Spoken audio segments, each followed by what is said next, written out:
And founders of A.L. Williams. Oh, So I mean, they're Got a little bit of loaded. money. They're loaded. Square it up again, 'cause it's. I think I got enough. Got that did it say up this there time? and behind Oh, yeah, them. Sunday I was doing I'm yard. hoping it's enough. Fixing I mean, divots. I dug, no, I Sound took pick up about well two, enough from that far. about 3 corn furrows Yeah, he right talks loud. per yard, you know, just looked like somebody had cultivated that thing. I had to, I think I could. They got cookies in it. I had one while ago. Alright, perfect. Most of y'all have heard my testimony and heard me talking, and I've told you a little bit about my grandfather. And it's been a while since he's given his testimony, so make him feel at home. But he's been excited about being able to share. And I told him the way we work is that whatever the Lord leads on your heart, kind of tell before his salvation experience. And the thing is I think he can give us some insights of a lot farther back than we all can ever think of, and tell how he came to know the Lord, and then from there some things. And hopefully the Lord will bless you. So Grandpa, it's all yours. Just speak as you want. Do I have to stand up to speak? No. Stay comfortable. Need to be comfortable. Well, I want to tell you that the Lord has been in charge of my life from way back. I went to Lime Lake, down there they have the tabernacle down there, and I was there, and I was saved there in Lime Lake at a camp meeting. And run along, it has run along all these years, that my testimony isn't that, but that's where I was saved. Down in, it was a conference grounds in the camp, Lamb Lake. That was a place where I found the Lord came unto me. I took him in, and he's been with me ever since. He's been in, walking with me, and taking care of me. Now, you don't think that is so. I'll tell you a few things that happened to me in my lifetime. In 40 years, in 1940, I had went deer hunting, and I was coming back, and about 20 miles from home, my home where I was hunting, car, it had been snowing, and the street was slippery, and the car rolled over 3 times. And I rolled out, pulled out, and I got a horn on my head that showed it, and I had 12-inch slice of my brain on my head that hung over my ear. That's why I came home in the ambulance. When we got out to the hospital, and they checked me out, the hospital said, "Oh, there's no chance he can't live." And the doctor came in, he said, "There's no possible chance you will live it." But some reason or other, they didn't know what they were talking about, because I'm still here. Still had to pay the bill though. They're probably not here. They're gone. Yeah, they're gone, yeah. On top of that, I have 2 artificial hips. It's been replaced once. That was because I had arthritis in my hips, and that was way back before 40, before this happened. Well,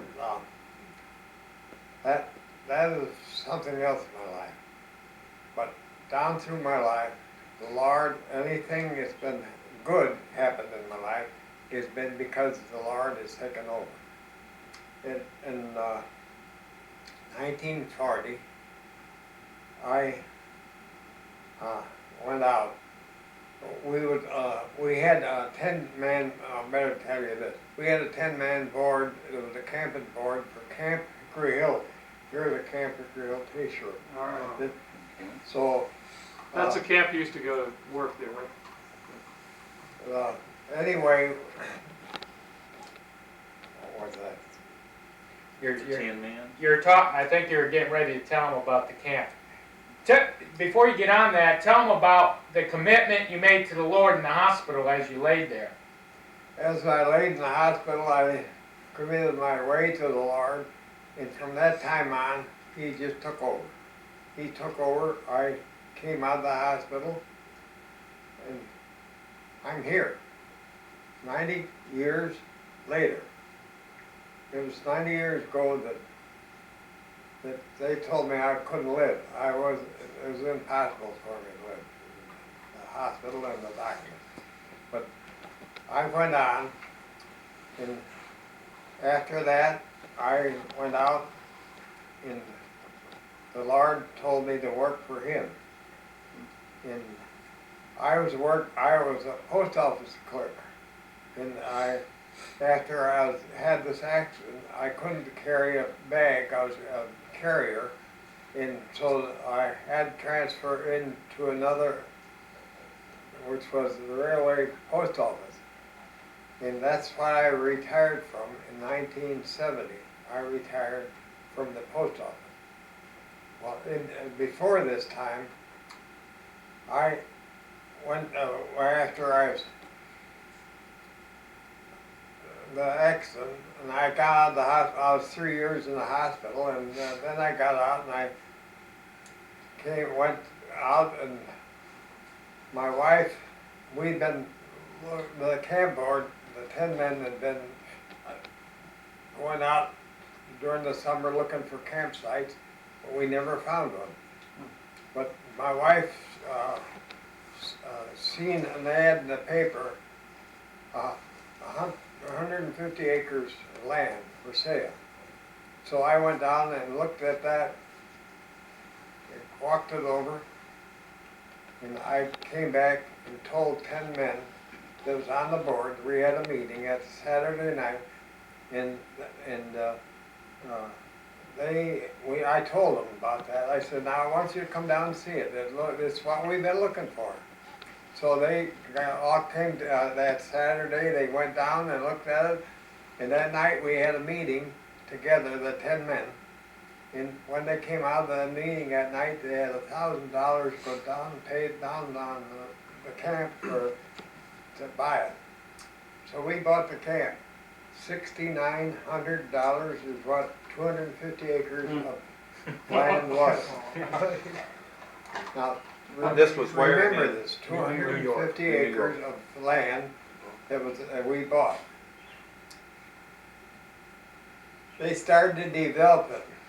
And the men of the churches around there, which there was 12 churches, had Christian Service Brigade units in it, and they're the ones that came down. First, this one's built a cabin, this one built a cabin, this one built a cabin, and finally we had 12 cabins on there that would sleep 12 campers. And then the men of the different churches around that had brigades in them came down and started, and we built a dining hall which will seat 140 people in it, feed them. And then that is what has happened down at Camp Hickory Hill. Now, in 1940, as I said, I was out hunting, and I came back and I had this accident. And they said I wasn't going to live, but I lived. They came out, and I went down and seen this ad. My wife, I'm running wild. I can't. My mind's in. You're doing fine. It's okay. It's okay. Take your time. But anyway,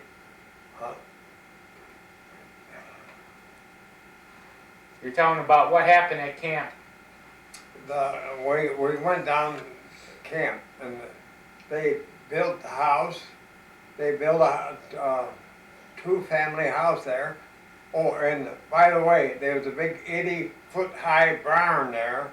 In the first camp we had was to be open on Sunday, And Saturday night, somebody come up and torched the barn and burned the barn down.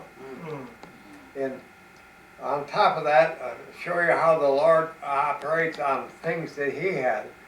There was Orchard Park. They were putting a throughway through, and they condemned the barn down there, and said they had to be tore down. And the men of this church out of town got together and tore this barn down, board by board, and put it on the truck and brought it down to camp and built a barn down there. So, although we got one barn burned up, another one was erected for to keep our horses and stuff like that. That's a neat That's story. the way the Lord's hand has been in this camp. And on top of that, they built the house. And after I retired from the post office in '70, for 10 years I was business manager for the camp. I run the camp, made out all the menus for the summer camp, and did all the things that they did all summer. Every weekend there used to be some group come in and have a meeting there. That is the camp, large camp. The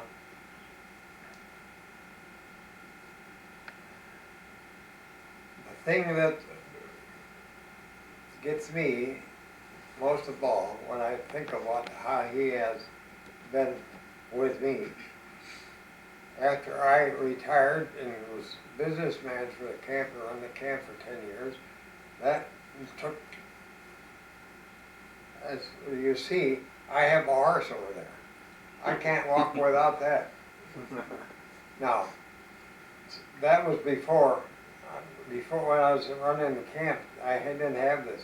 But since I've had to have a horse to walk with. But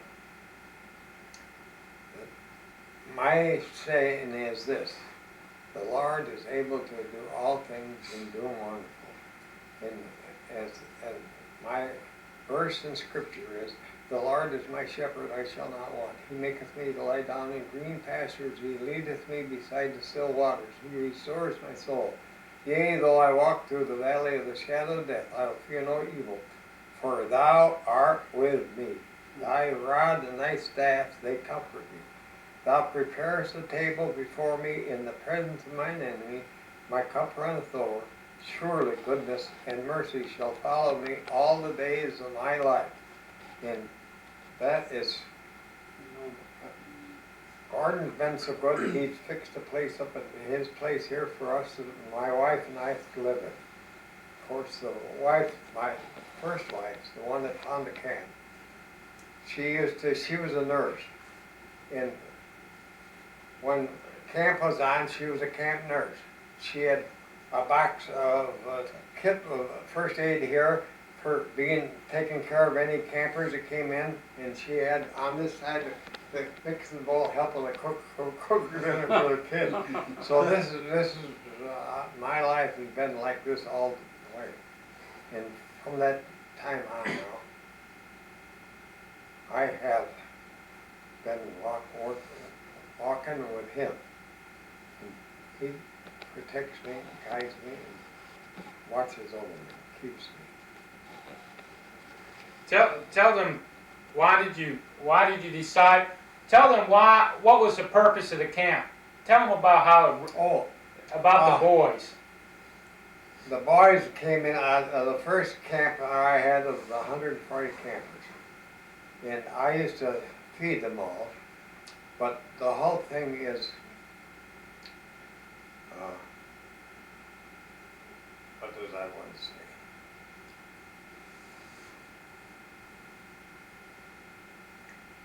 How did the Lord use the camp?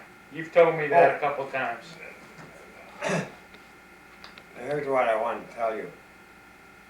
I told you the price that we paid for 150 acres was $6,908. And the last year I was in camp as business manager, the assessors came down and assessed the camp. What do you think they assessed the camp for? $1 million. Oh, gosh. This is what had happened in 10 years, and since 1940. Wow. That's, camp had been used that way. So this is what the hand of the Lord again stepped in. And that's $1 million camp now, what was $6,900 they were paid for. And as the report came out, the last report came out this fall, that they're thinking of adding 12 more cabins this summer to down there. So that'll make around over 300 campers can come in the summertime.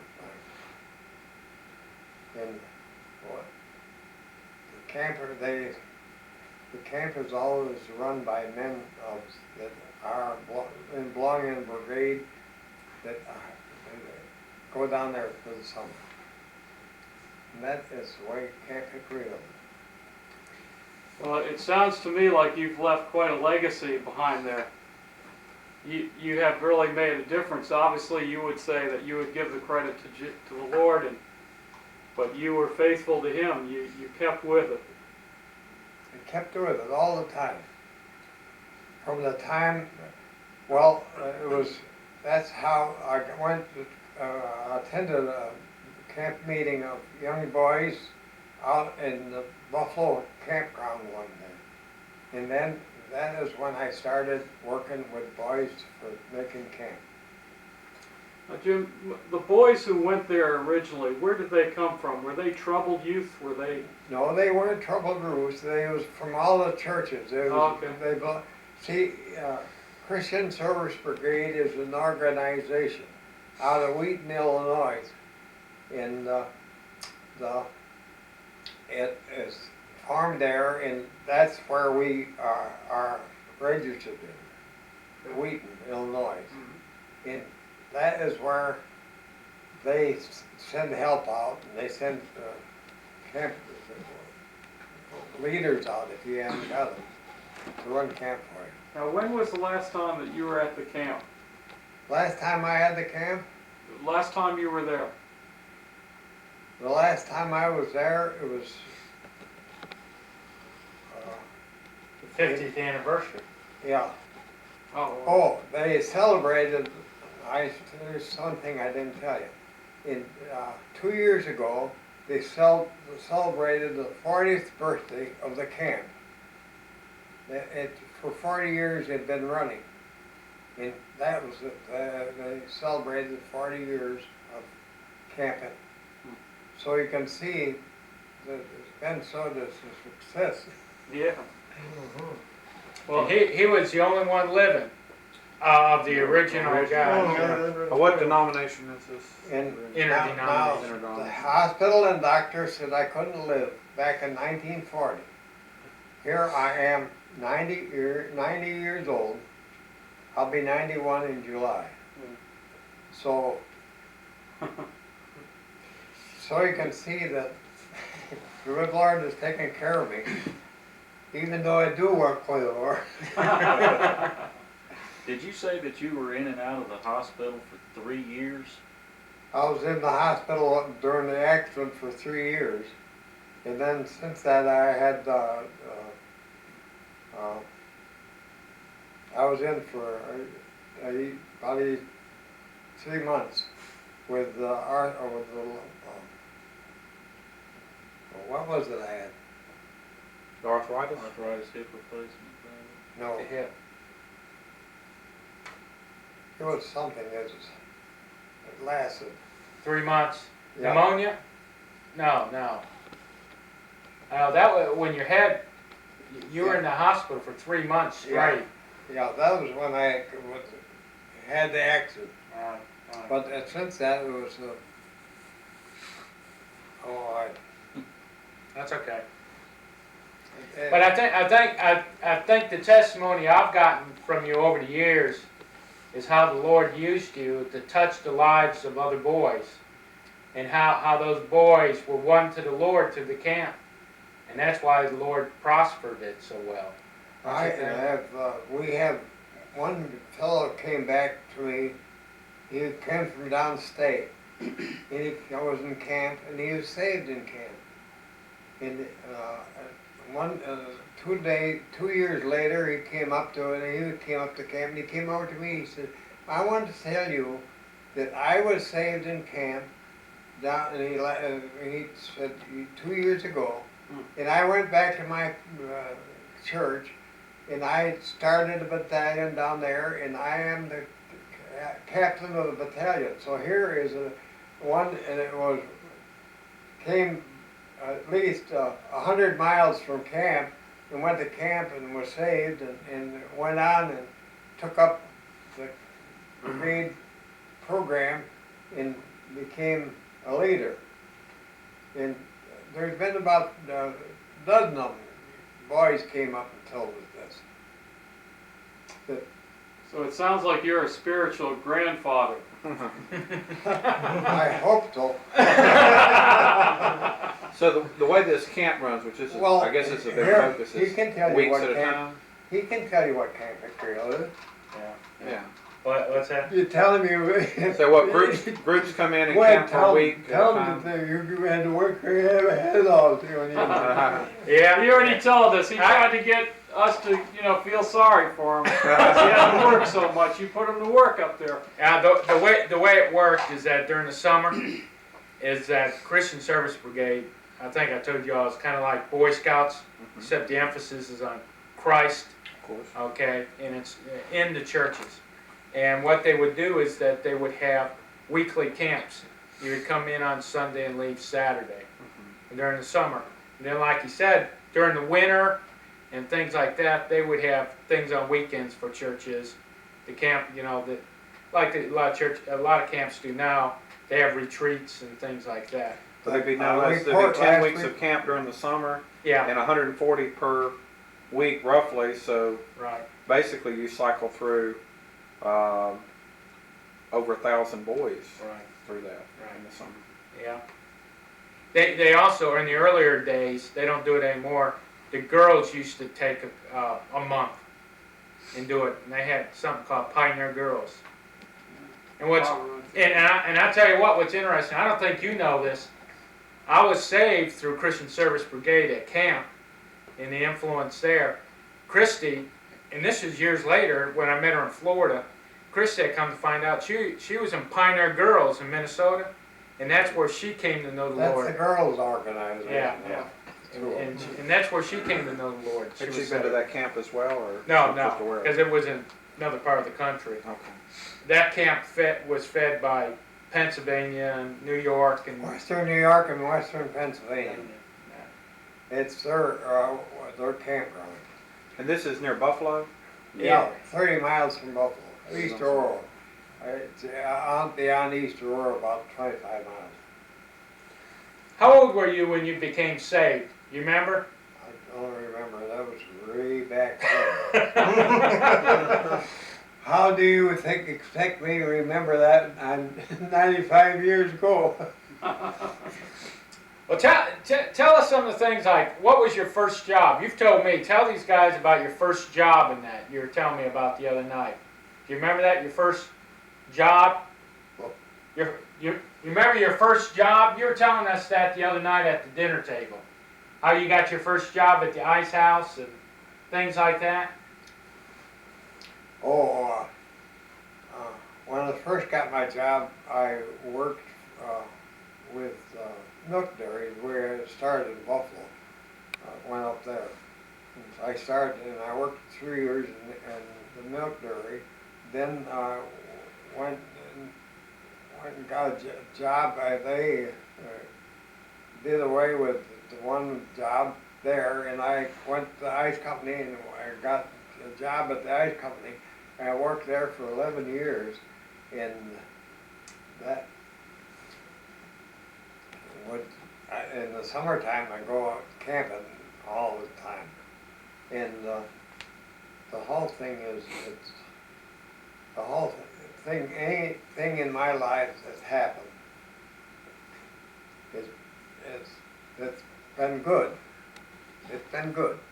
It's things that the Lord has done right at the bottom of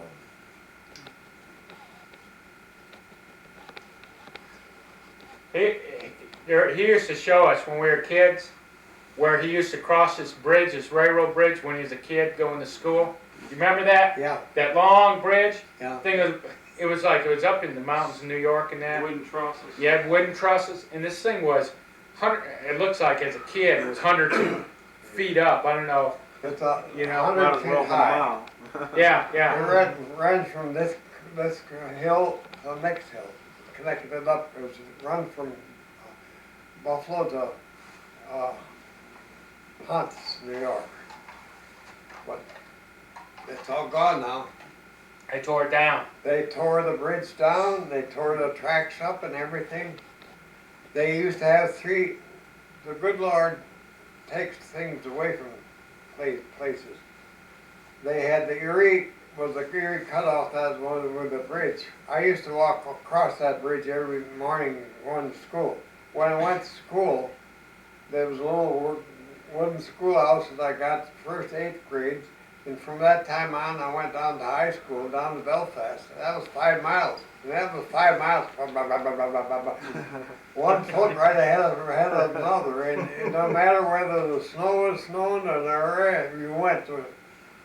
That's where I got my education. Now that's where that story I came had to walk from. 5 miles inside school. That's where it came from.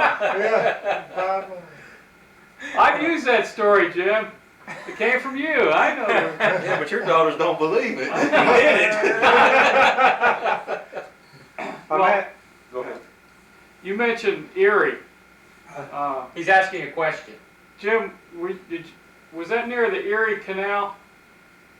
Erie Canal runs through Lockport. How far away was that? Lockport is, that's more North? north of it, but that would be about 20 miles from there. Did you ever spend time on that canal? Did you ever spend time on that canal? No. Ever see it go up there? Erie Canal? Yeah. Yes, I have. Very much so. I got a niece that lives in Oneida, New York, and the Erie Canal goes right past her house. Wow. So I've been down there and I've sat along the shore of it and watched and fished on it. And also down here, I've been down along the canal of where it goes past Batavia. When you walked 5 miles to school, was it uphill both ways? Half of it was going down, and the other you had to come back up after you went down it. Well, it was fairly. Of course, the railroad bridge was level across. That was straight. Had a boardwalk on across the bridge, about 10 foot wide. So you had 10-foot boardwalk across a mile. Only must have been a mile bridge across the valley. You've seen quite a bit of history. Huh? Here, Dave. You've seen quite a bit of history, which includes World War I, World War II, and 2 other wars. I was curious as to what your perspective was, or what you could share with us about the World War I and World War II. Well, World War I, my oldest brother, Carl, he was my oldest brother. They had put him in the buggy to take him down to go into the army. And when they got downtown, they were informed that the war had ended. So he didn't go. I got a brother, Willis, he was drafted, but he never went. And then I got a brother, Herb. He joined the army, but he never went. He stayed home. He was at home. he spent his time, I don't know what you call him, but he was in the army. And that was it. I was too young. I was too young to go to the last war. I had 3 kids, and I was married, and that 3 kids in being married, they didn't want me. For World War II. That was in World War II. Yeah. Yeah, okay.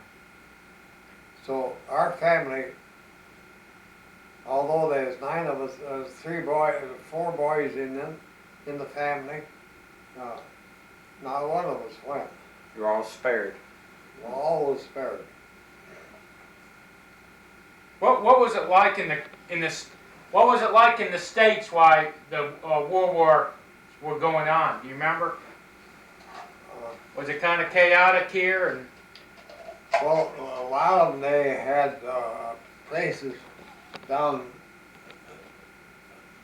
camps. They used to send people down there that was meant to go. They'd go down there, be in there maybe 6 months, 8 months, and then they go on, they'd send them on to the army.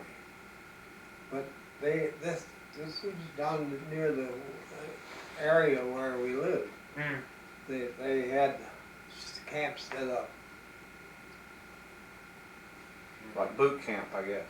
yeah, that's it. How did the Depression affect you? How did the Depression affect you? The Depression affected me in the fact that I couldn't buy stuff. You sure did. You sure did. Very depressing. Yeah. Very depressing. No, you couldn't. You know, things were so cheap, were so scarce. You couldn't buy what you want.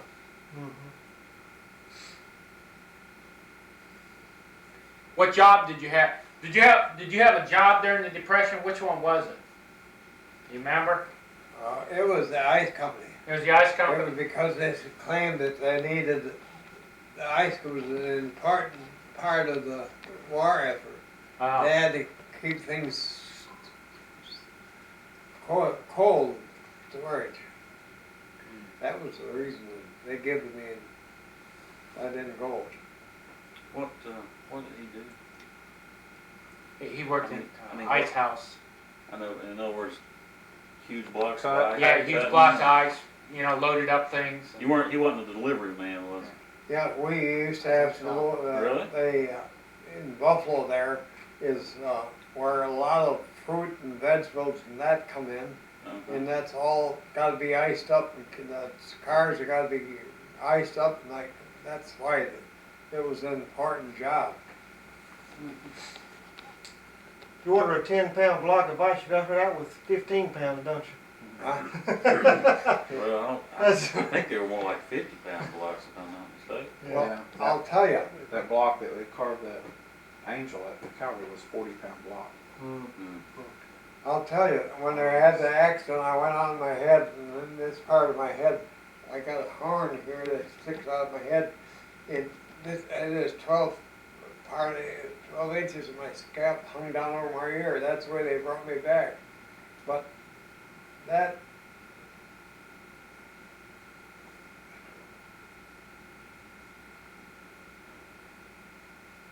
what was I going to say? Was it about the ice? Oh, okay.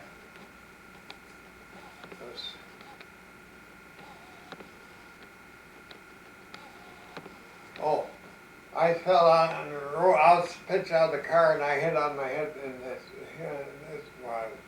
In this, I hit on this side of my head, and that has killed all my hair. No, this.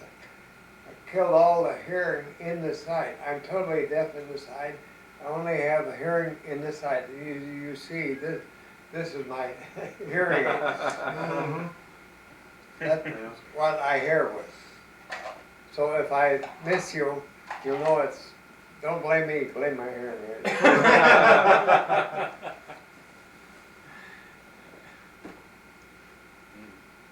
Well, Jim, we've probably been accused of that by our wives many times, and we're only half your age, so you're doing good. He's not gonna hear you till he gets it back in. Wait till I get this in.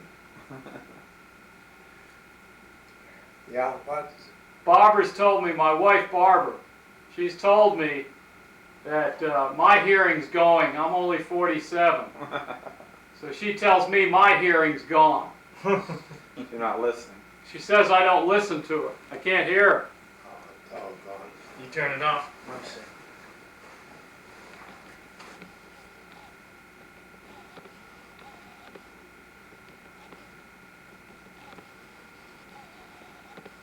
I shouldn't have pulled it out. No, you turn it out. Can you hear now? I can't hardly hear it. Let me see. Christie's the one who uses it. She knows how to adjust it. a Yeah, she certain way. knows how to adjust it. There it is. Okay, let's see if I can do it. Wait. No, I'm not as good as Christie. How's that? That's it, that's better. Can you hear now? Can you hear? Can you hear? I can hear now. Who, if you reflect back on many presidents of the United States, Yeah, who stands out in your mind? Presidents.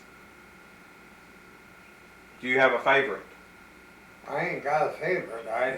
Jimmy Carter is one that used to be, but he was the one that got in so much trouble.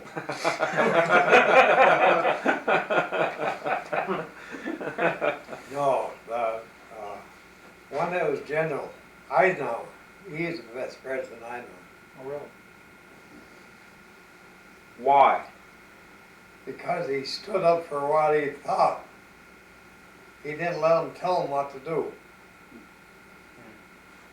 He wasn't a politician. No. He was a military man.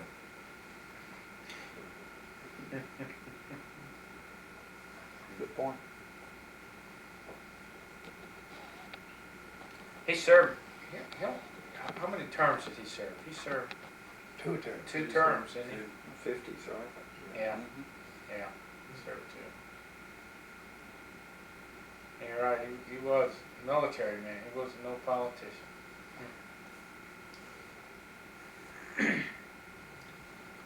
The last one to serve that was, right?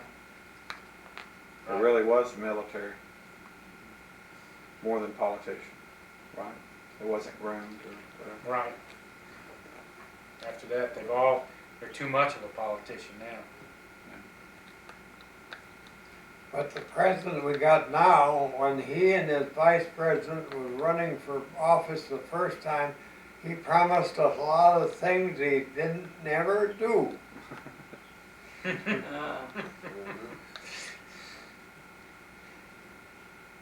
They tend to do that, don't they? Yep.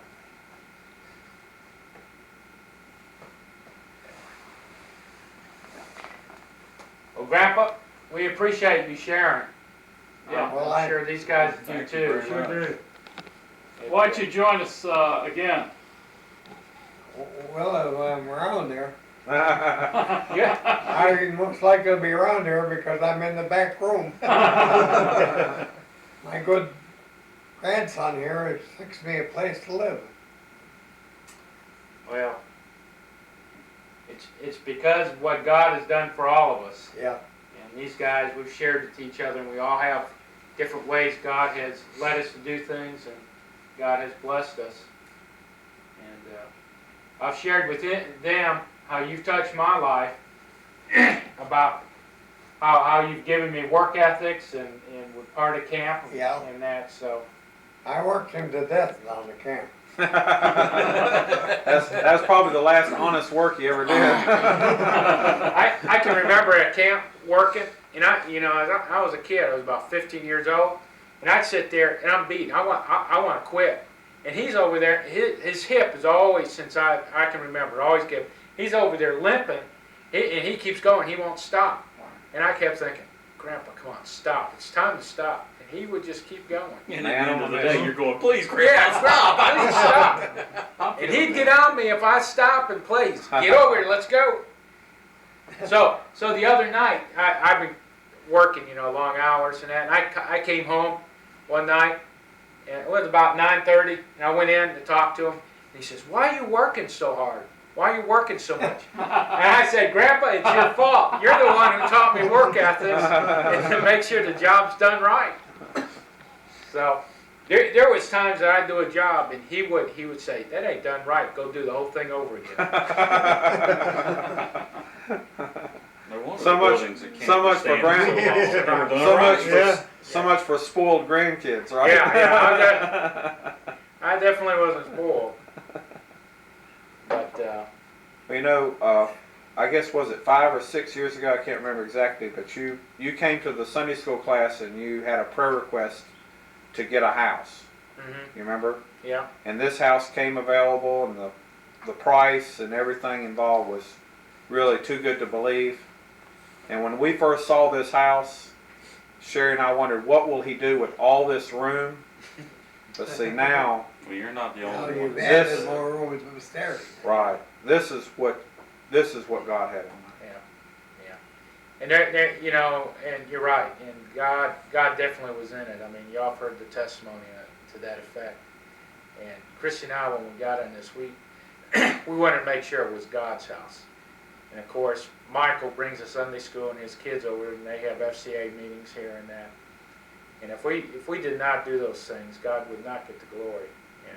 And you're right. And there's been times before they moved in, we thought, this is just too big. And we thought about selling and getting something smaller. But there was something nagging that said, wait a minute, didn't I not see you through this? So, Didn't get led to the promised land just to sell it, right? That's Divide right. it and subdivide it and sell it. but sometimes he has to put up a bunch of noisy kids and noisy grandson, right? No, Yeah, he was the nicest grandson I had.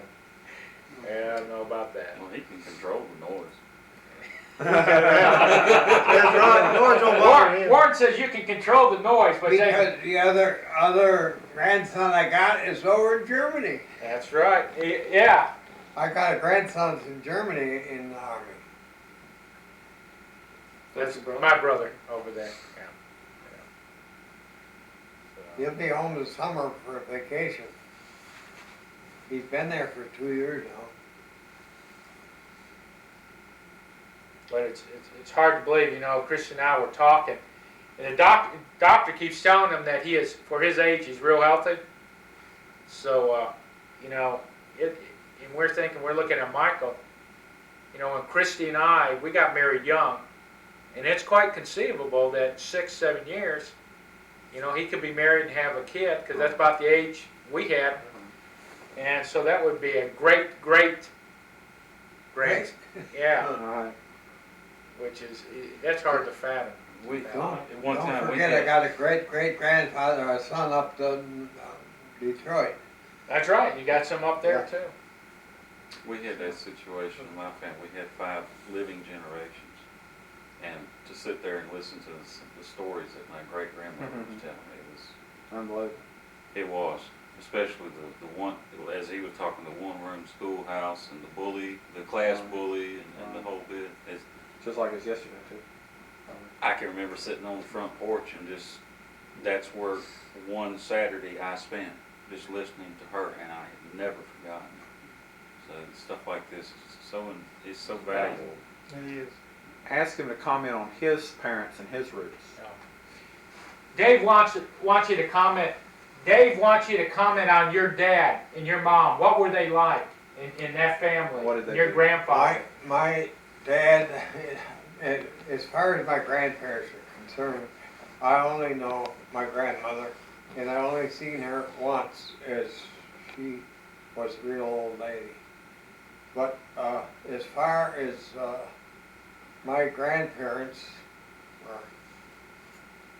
what was it? Parents. Parents. About My your parents. My dad was a very Christian man. He was a farmer. I I was born and raised on a farm. My first 18 years was on a farm. In summertime, when I had my vacation, I went down in the fields and got the hay in, and got all the crops in. And in the wintertime, when I had the day off, Saturday or on vacation day, my dad used to say to me, "Come on, son, get the axe. We're going to the woods, chop wood." He used to he used to deliver wood downtown and that's what we would go down and cut wood, and slab it up, and get it ready for to go downtown to be sold. So that was what my childhood was. In the field, we had 250 acres. And we used to have to take care of that. But he was a very Christian man. Everything had to be done just right. He went to church every Sunday. He was Sunday school superintendent. My mother used to take and scrub our ears and our noses and everything, get us all polished up to go to church. So that is what my folks were. They were very, very Christian people. Did you know? Do you remember Granddad? I was a baby. I don't remember him at all. No. No, Shirley was the Yeah. youngest one. Because I remember when Shirley came down after he died, she said, "Where is he? Where is he?" He used to sit in front of the window and look across over to the woods. You know what kind of amazes me is I sit and I hear him talking then, is that all back these generations and that, is that they're worshiping the same God we do, that God just doesn't change. And to me that's a pretty neat concept to think about that. That's the same God, even way back there, that they worship. Yeah, he was a Sunday school superintendent, my dad. You know, I have some And all Bibles. of us went to church every Sunday.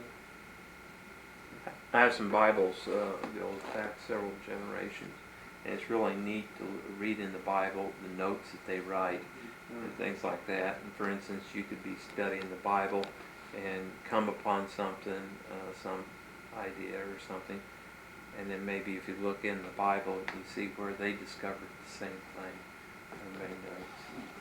And that's maybe 90 years ago or something like that.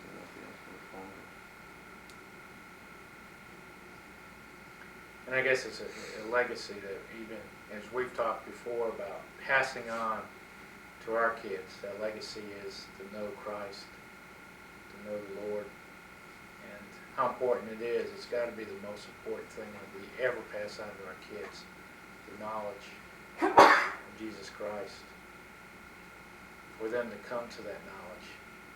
Because nothing else really matters. I mean, if you look back, all of it, I mean, it all goes away. You know, because all these things he's talked about, and these houses and barns and all that, they're all gone. But the one constant is that each generation, the knowledge of Jesus Christ. Down on Dad's father, he built a cow barn, a horse barn, great big barn, 80 foot high, in a big chicken house. He used to keep about 500 chickens. A woodshed that he used to have stored with wood for the winter. And the house was a house with 5 bedrooms in, and it had a kitchen and a living room and a dining room and a parlor, what they call a parlor. That was there. And I don't know what happened to him. I haven't never found out. I went down there after my wife died. I was alone, and I went down and drove the car up there, and there wasn't a barn there. There wasn't a piece of wood. Everything had been burned. I don't know what burned them. but all of them was gone. So, all that my dad worked for and did and built is gone, disappeared.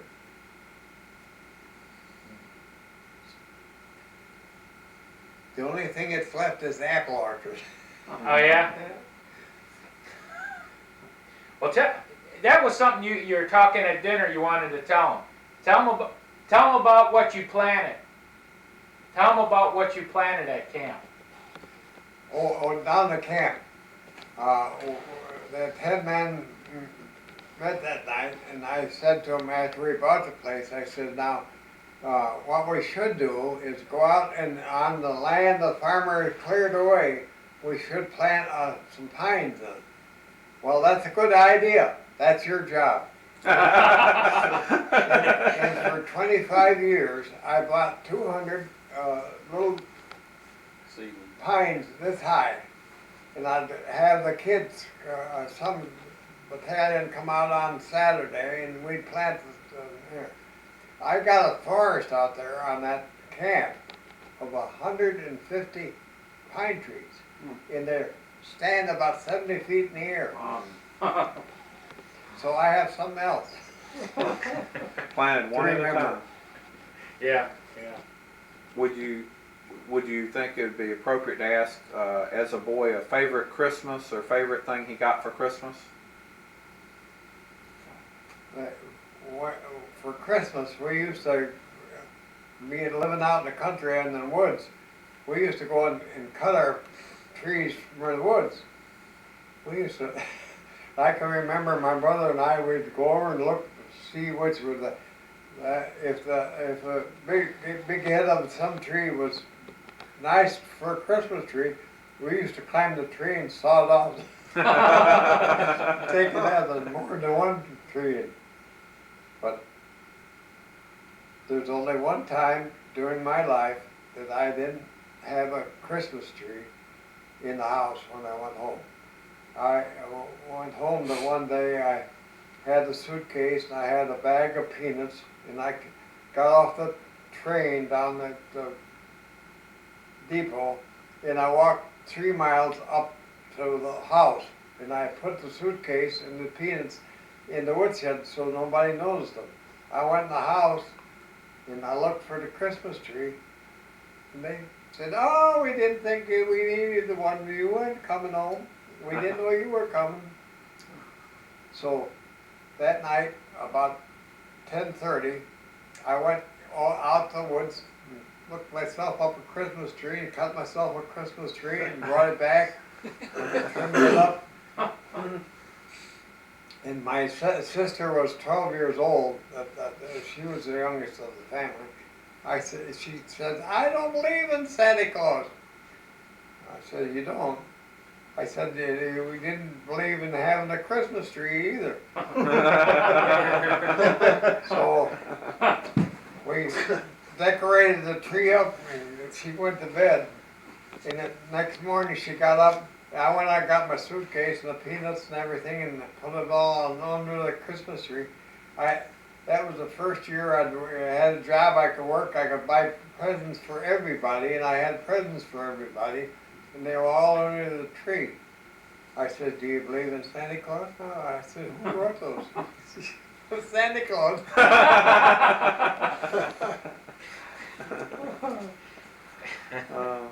That's good.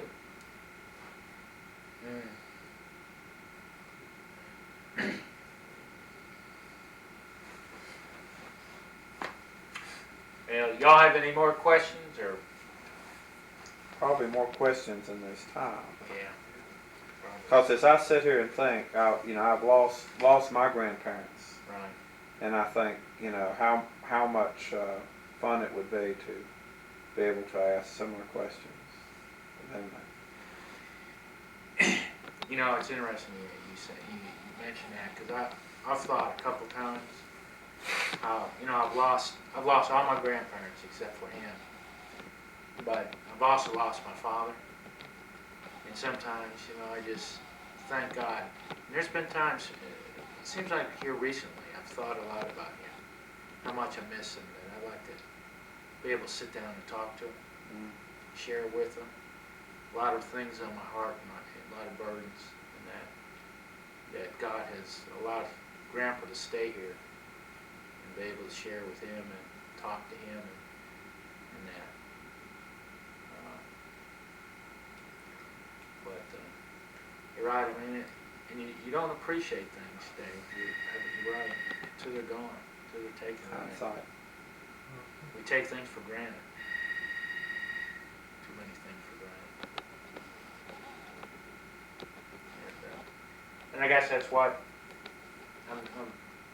Lord has allowed us to have them in our house, and hopefully my kids have seen something from that. I'm sure they have. You know, it's interesting. Michael, on his own, without any prodding, he told Christy one day. He says, "You know, this is pretty neat to have them here." And so. One time I had a dream. You know, as some of you know, I lost my dad 2 years ago. And one time within a year of that time, I had a dream that he was walking with me, and we were talking. And it was so real. Yeah. You wake up in a cold sweat. I've done that before too. I could have sworn. I mean, I've had dreams. I could swear he was alive. Right. And I'll tell you what was interesting. And also it goes with that. When my father died, I remember I was in Minnesota and away at school, and I got a call to tell me. That was a long trip home. Is that Wheaton he was? I was in Minnesota. Minnesota? Minnesota when it happened. Oh. And I came home, and I remember laying in bed with Christy, you know, and I was crying my eyes out. And it was really interesting. I felt the presence. And it wasn't one presence. I felt like there was two people in that room. And I felt like I could look up and they would be there. And I always thought that was pretty interesting. That felt like, you know, I almost could see someone in the room. Yeah, you had a good father. Yeah, I did. Yes, I did. The problem was is that I was just coming to the realization of that because I was a typical teenager, very rebellious, and he and I clashed for many years, right? And there was times he and I would just have go at a fight. I'm sure you guys never ran into that, right? Can't imagine. Can't imagine. Huh? And what happened is we had Christy and I had been married, and she was pregnant with Michael, and it had been probably in the last year and a half there that he and I were starting to mend fences, be able to talk. You know, he was really excited about Michael, his first grandchild. In fact, he was supposed to, because I worked for the airlines then, and I was up there on business for 2 weeks, and he was going to come up to a hockey game, spend the weekend with me. But Lord didn't see it that way. But and I think quite often, Dave, that I've missed out on some good opportunities because of that. But You'll have a chance to yeah, tell him everything. one day.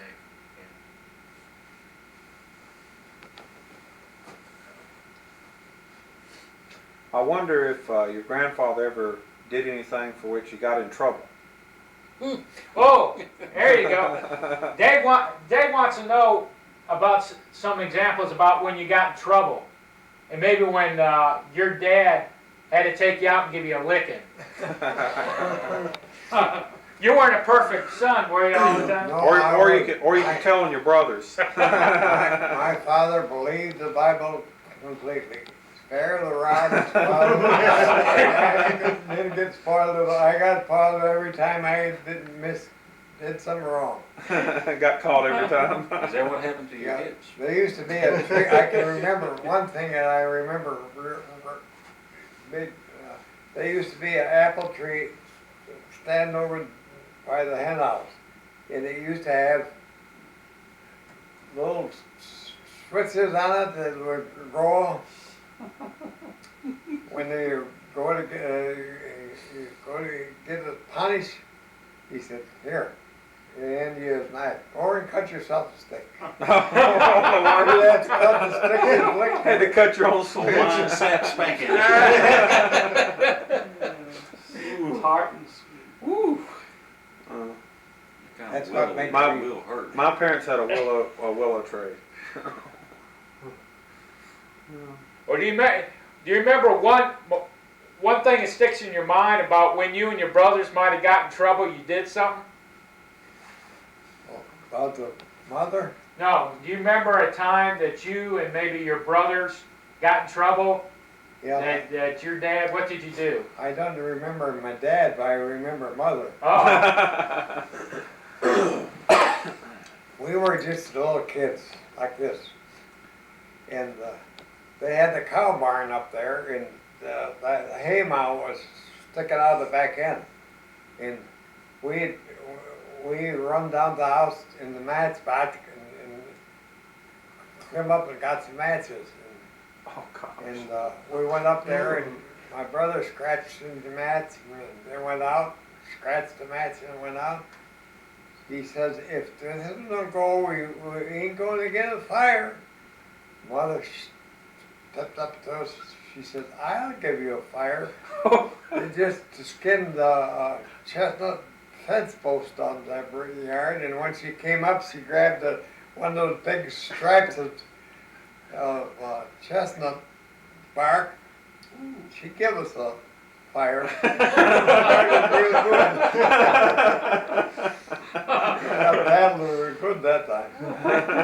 We never tried to set the barn on fire then. So as kids, we were. That was a warm. That was a warm sensation from your mother, but it Yeah. wasn't next to your heart. Warm memory. Yeah. That hurts just thinking about it. Yes, it does.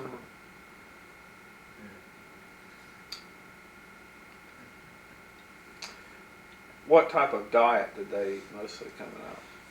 A lot of chicken or on a farm?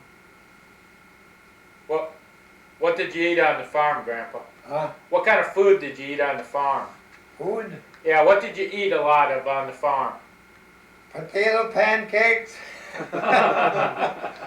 And we had all kinds of, we butchered 3 pigs every fall. And one of those was cut up and sausage was made out of it, and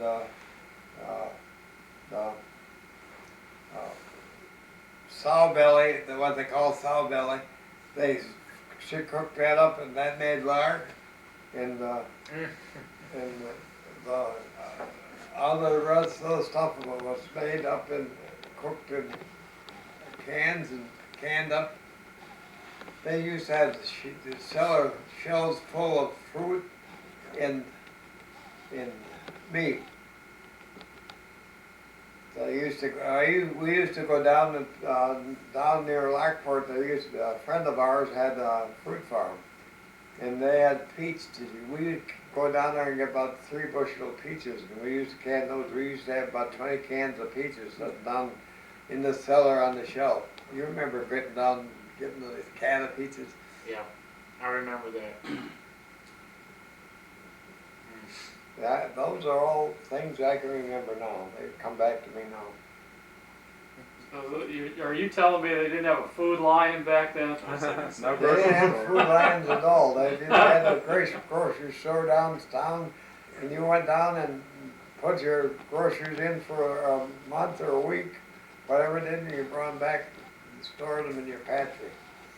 Mhm. Of course, we had a cellar in our house, and that was real cool. I used to keep the fruit and everything cool.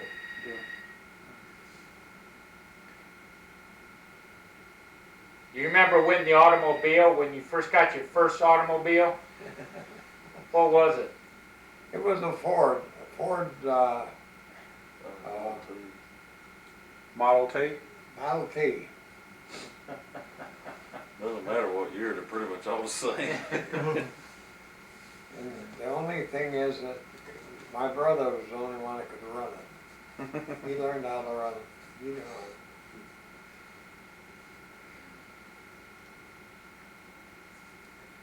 And I didn't get to run a car until about 6 years later. I graduated from high school. I came home and I showed my dad the diploma I got. That was 21st of June. He said, well, son, he said, the last I can do for you. He said, if you want anything more, you'll have to do it yourself. You know, I was 18 years old. The next day I was on the, with my brother, headed south, down to the chip plant. He worked in the chip plant, and I got jobbed in the chip plant, taking chip blocks off the vat, setting them on a truck, and then shoving them into the kiln and drying them. That's how I got the first job I had. First job you had? Yeah, A what plant? 18 years old. What was it, Jip? A gyp. What was that? Gyp? What? We don't know what that is. A gyp plant. Like limestone? Gypsum? Gypsum? What? We don't know what kind of plant that was. It was blocks or Block plant. Blocks. Gypsum. Gypsum. gypsum. Okay. Gypsum. Yeah. Okay. What had did they gypsum do with on that, there. Joe? Well, they must have mined it. They and mined the gypsum and then they, You make gypsum board. yeah. They shipped it out. They still Wallboard. got, those plants still running. Use gypsum to make plaster. Jimmy works I down don't know if they there. use it in Yeah. plastic. Oh, really? still, but That's, It that's was what's at in the one wallboard. time. Still is, I guess, for sheetrock. Really, that's what sheetrock is. Gypsum. A lot of gypsum comes out of Georgia now. I don't know. Probably mined everything out. When did he leave the New York area? Cause I know he was down in Florida for a while. Yeah. Yeah. I'm trying to think. It was like 1975, I think, or 4. So in other words, he was up there pretty much all of his working Right. life. Right. And then we Then moved. when you moved, We moved They about moved too? 69, 70. I think 69 we moved. They came about 5 years later. Your tape still on? I was wondering what the first, Jim, what was the first movie you saw?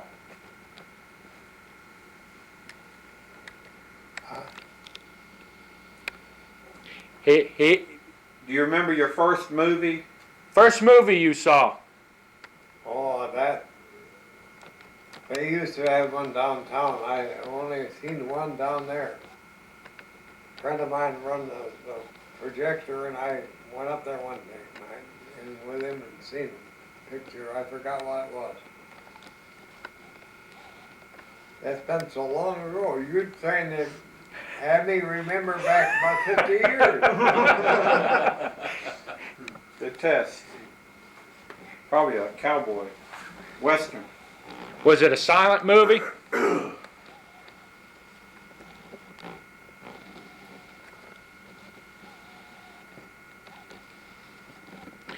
Was it a silent movie?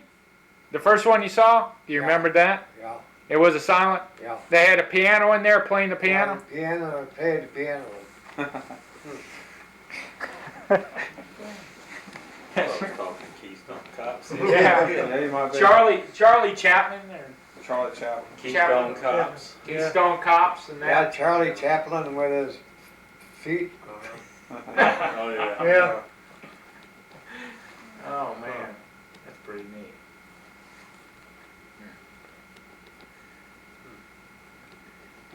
Well, it's getting a little bit after 9. I know some of y'all like that, but I thought this was pretty neat, Great. and Yeah, I hope you all been blessed I by hope it. he can join us So again. yeah. So it's I hope we'll join him. that's right. Hey, I asked him a couple months ago. I said, Grandpa, I says, I believe you're gonna live to be 100 years old. And he told me, he says, "Oh, I hope not." Yeah. He's ready to go to see his Lord. He's got to beat George Burns. Yeah. Yeah. Well, before we break up, let's just kind of go to the Lord in prayer and just have some conversational prayer and whatever comes to mind. Just thank God. Anything on your heart and that. And Bob, we'll keep Troy in our prayers as he matures. And Bob, I believe And he will. you're probably going through something every dad, every parent goes through at some point. Because I even remember having the same kind of attitudes to some degree on some of those things. So, is there any pressing needs, anything anyone would like to share before we go to the Lord? I don't mean to pry, but I evidently don't know what you're referring to. It's hard up for you out here. Yeah, you came in later. And Troy's real upset with Diane and myself because at Christmas time he wanted to give $8,000 engagement ring to Paige, and he wanted us to sign for it, and he was going to pay for it, and we